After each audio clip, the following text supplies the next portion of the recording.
You announced tariffs on Canada and Mexico. You immediately got action from both of them on border security and drug interdiction. I did. A lot of action that nobody enough? expected. Is that good enough? No, it's not good enough. So more needed in 30 days. Something has to happen. It's not sustainable. And I'm changing it. Look, we're not that rich right now. We owe $36 trillion. That's because we let all these nations take advantage of us. So I'm not going to do that. I'm not going to let that happen. Taiwan today sending diplomats to meet with the president in hopes of avoiding a 100% tariff on semiconductor chips as China's retaliatory tariffs on some American goods go into effect today. Joining us right now is House Foreign Affairs Committee member, Congresswoman María Salazar. Congresswoman, good morning to you. Wonderful to be. What a great studio. Thank you very much for joining us today. Sure. Although you'd probably rather be in Florida, just saying. Of course. And tonight in D.C. That's right. Session starts today. So let's talk a little bit about this. You know, we have seen an avalanche of executive actions, and the president's been talking a lot about tariffs. He's trying to level the playing field, isn't he? Well, yeah, he's trying to make things right. You know, trading with the United States is a privilege, not a right. So if you don't play by our rules, we just don't play with you. Right. And look what's happening with China. Sure. What they're imposing bioterrorism. It's a bioterrorism war with the fentanyl. Fentanyl is the #1 killer for children between 18 and 45. And the president just said it. You cannot continue sending the chemicals to Mexico. That's right. Because you're a member of the House, I was reading today about how behind the scenes there's some discussion between the Republicans on how to figure out how to pass the president's big, beautiful bill. It's either going to be one bill or two bills. But the problem is you've got some super budget hawks who do not want any extra spending. And so when the president says, OK, I want to get rid of tax on tips and overtime and Social Security, you've got a couple of your members who are Republicans going, that's not going to happen because we're spending too much money. We're spending too much money. And no one really wants to spend.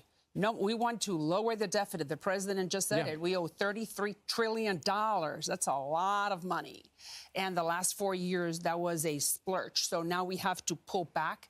And I do believe that there's no doubt that we're going to have a bill. We're going to have a budget and we're going to have reconciliation. Republicans are all going to eventually get together on the same page? No doubt about it. No doubt about it, because we know very well, starting with Mike Johnson, who tells us all the time that this is the opportunity that we have the next 2 years, because the president promised it. Right. The people voted for us, and that's why we're there. And we will get it done. Whether it's one bill or two bills, it doesn't matter. We're going to get it done, and we're going to reduce the budget. OK. Your House Foreign Affairs Committee is going to have a hearing, I think, today to discuss what's going on at U.S. aid, which, for the most part, has been shuttered.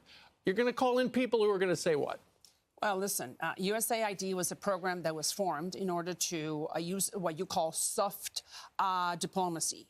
And just to penetrate and to bring the American values into Latin America specifically has been very useful, but it lost its course. Can you imagine? Look, some of the things that we discovered, $2 million from taxpayers' money for Guatemala to change native Guatemalans' sex.